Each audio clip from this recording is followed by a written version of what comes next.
টাকা হারালে কিছু হারায়, সময় হারালে অনেক হারায়, কিন্তু স্বাস্থ্য হারালে প্রায় সবই হারায়।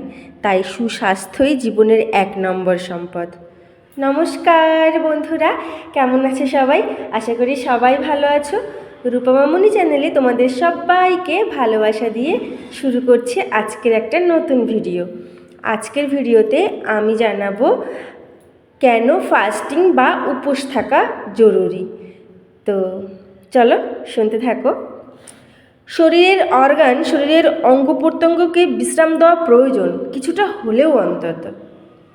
কারণ উপোস বা ফাস্টিং চলাকালীন শরীর হজমতন্ত্রকে কিছুটা সময় বিশ্রাম দেয়। সারা দিন 3 থেকে 4 বার খাবার খাই। এই খাবার খাওয়ার ফলে অন্ত্রকে খাবার হজম করতে কাজ করতে হয় সারাক্ষণ। কিছু সময় না খেয়ে শরীর সেই শক্তির একটি অংশ কোষ মেরামত ও অন্যান্য প্রয়োজনীয় কাজে ব্যবহার করতে পারে। তো এই কারণেই আমরা উপোস বা ফাস্টিং করব। উপোস করার সময় ইনসুলিনের মাত্রা কমে খাবার খেলে যে রক্তে শর্করা বাড়ে এবং ইনসুলিন নিঃসৃত হয়। কয়েক ঘন্টা না খেয়ে থাকলে এই ইনসুলিন কমে যায়, ফলে শরীরে জমে থাকা যে চর্বি আছে সেই চর্বি থেকে শক্তি নিতে শুরু করে শরীর। আর এইভাবে ওজন নিয়ন্ত্রণে সাহায্য করে এই ফাস্টিং বা উপোস। দীর্ঘ সময় খাবার না পেলে শরীর পুরনো বা ক্ষতিগ্রস্ত কোষের অংশ ভেঙে আবার ব্যবহার করার প্রতিক্রিয়া চালু করে। তো এই যে গুণগুলো হয় ফাস্টিং বা উপোস থাকলে, সেইগুলো আমরা এই গুণগুলো নিতে পারি যদি আমরা ফাস্টিং বা উপোস করে থাকি। এই ফাস্টিংয়ের সময় পর্যাপ্ত পরিমাণে জল পান করতে হয় এবং পরে সুষম আহার খেতে হয়। সুষম খাবার হলো স্বাস্থ্যকর চর্বি, ফল, ভিটামিন ও খনিজ, ক্যালসিয়াম, প্রোটিন, শর্করা। আর খুবই গুরুত্বপূর্ণ হলো পর্যাপ্ত পরিমাণে পরিষ্কার জল পান করা। পৃথিবীর সব সম্পদের মধ্যে সুস্বাস্থ্যই হচ্ছে সবচেয়ে মূল্যবান সম্পদ, কারণ সুস্বাস্থ্য থাকলে জীবনের অন্যান্য সাফল্য ও সুখ উপভোগ করা সবই সম্ভব হয়। তো আমরা ফাস্টিং বা উপোস কেন করব তোমাদের সহজে বললাম। তো আশা করি তোমরা সবাই বুঝতে পেরেছো আমার কথাগুলো। আমি আমার জীবনে 2022 সালের আগে পর্যন্ত অনেক অনিয়ম করেছি, শরীরের সাথে স্বাস্থ্যের সাথে অন্যায় করেছি, স্বাস্থ্যকে অবহেলা করেছি। তারপর যখন বুঝেছি তখন শুরু করেছি। ভেবেছিলাম হয়তো ঠিক হওয়ার না, পেটে ব্যথা হতো, বমি হতো, গ্যাস হতো, তারপরে ওজন বৃদ্ধি, প্রচুর পরিমাণে স্বাস্থ্য বেশি হয়ে গেছিলো, ভারী হয়ে গেছিলাম। রোগের মধ্যে আমার বাল্কি ইউটারাস হয়েছিল, সিস্ট হয়েছিল ওভারিতে, মাসিক সমস্যা, মানে একটা না হাজারটা রোগের বাসা বানিয়ে ফেলেছিলাম। নিজের শরীরটাকে আর শরীর রাখিনি, একটা রোগের বাসা বানিয়ে ফেলেছিলাম। তারপর আমি ভিডিওতে সদ্গুরুর ভিডিও দেখলাম ইউটিউবে। তো সদ্গুরুকে তোমরা সবাই চেনো কম বেশি। তো আমি তখন তো আমার নিজের ফোন ছিল না সেই টাইমটাতে, 2000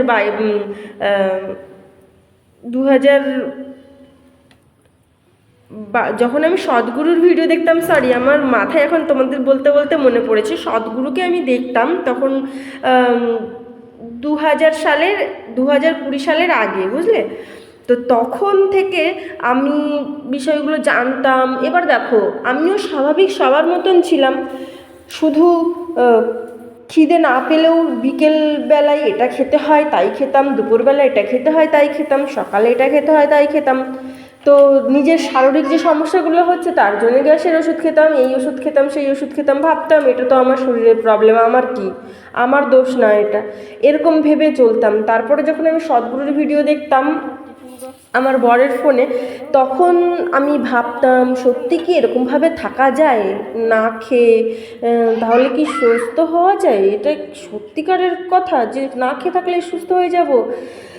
তারপরে আমি অল্প অল্প করে চেষ্টা করলাম যে ঠিক আছে, আমি এখন বুঝে বুঝে খাওয়া শুরু করব। নিজের মনকে সংযত করে কিছু থাকা সত্ত্বেও আমি কিছু একটা বাদ দিলাম খাবার তালিকা থেকে, কিছুটা খেলাম, এরকম করে করে বেশ আমি নিজেকে কন্ট্রোল করতে করতে 2 বছর আমার সময় লাগলো, জানো তো। তবুও আমি নিজেকে ঠিকঠাকভাবে একদম সঠিক পথে নিয়ে আসতে পারিনি। 2022 সাল থেকে আমি সঠিকভাবে আস্তে আস্তে এই 2 বছর ধরে আমি নিজেকে নিয়ন্ত্রণ করতে করতে করতে করতে ভালোভাবে শিখে গেলাম, সম্পূর্ণভাবে শিখে গেলাম আমি কীভাবে নিজেকে নিজের শরীরকে ভালোবাসবো। তো 2022 সাল থেকে আমি সম্পূর্ণ ভালোভাবে এই ফাস্টিংকে মেনে চললাম। তারপরে খাবার দাবার সব, যেসব খাবারগুলো শরীরের পক্ষে খারাপ, আমরা সবাই জানি শরীরের পক্ষে কী খারাপ আর কী ভালো। এই যে আমরা যখন হসপিটালে একটা রুগী দেখতে যাই, সবাই যেন কম বেশি এই ডায়লগটা সবাই দেয় যে রুগীকে দেখতে যাচ্ছি ফল নিয়ে, আর নিচে এসে আমরা খাচ্ছি সামোসা, সিঙ্গারা খাচ্ছি। তারপরে যখন আমরা আবার অসুস্থ হব তখন আমাদের আবার কেউ ফল দেবে আর সে আবার সিঙ্গারা খাবে। তো ব্যাপারটা একদম সেই রকম, বুঝলে?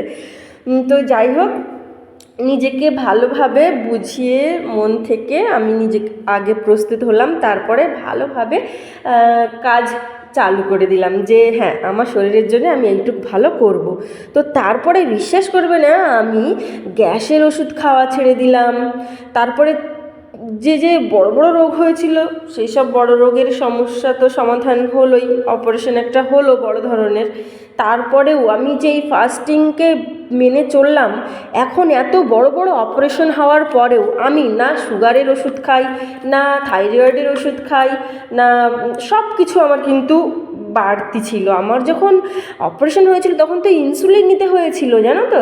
আর সেই ইনসুলিন নেওয়া পেশেন্ট আমি এখন একটা সুগারের ট্যাবলেট খাই না আর গ্যাসের ট্যাবলেটও খাই না। তাই আমি বলছি তোমরাও এরকম ফলো করতে পারো, শুধু আমার কথা শুনে না, তোমরাও এই সদ্গুরু, তারপরে প্রেমানন্দ মহারাজজি সেও যেভাবে বলেছে, তো তোমাদের বলছি না যে তোমরা সম্পূর্ণ আমিষ খাওয়া ছেড়ে দাও, নিরামিষ খাও, সেরকমটা না।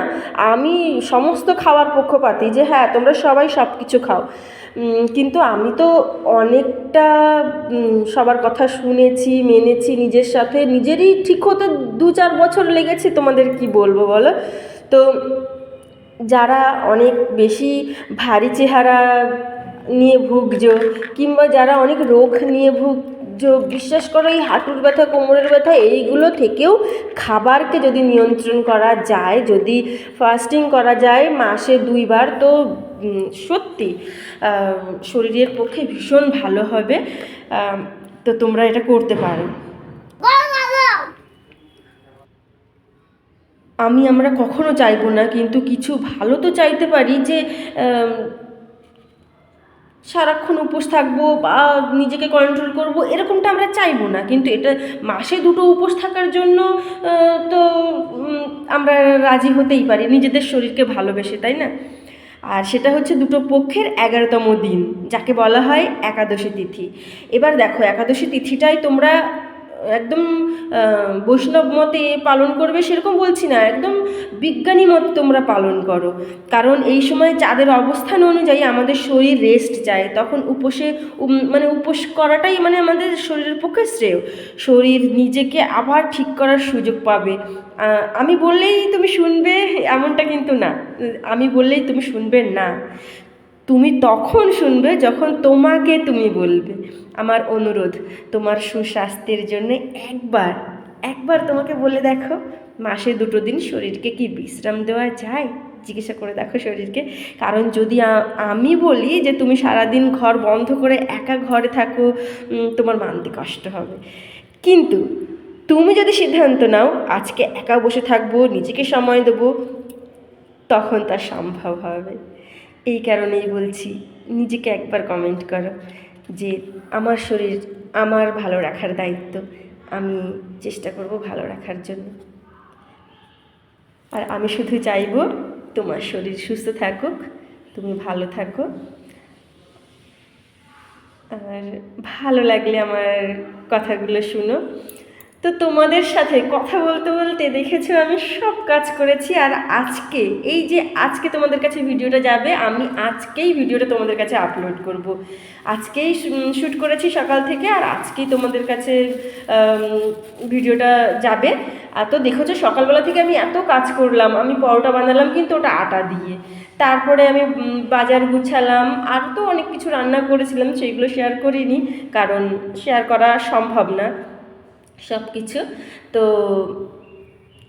সব কিছু করার পরে আমি দুপুর 12টার সময় স্নান করে কিছু খাবো ভেবেছিলাম, কিন্তু সেইটা খেলাম আমি তখন 1টা বাজে।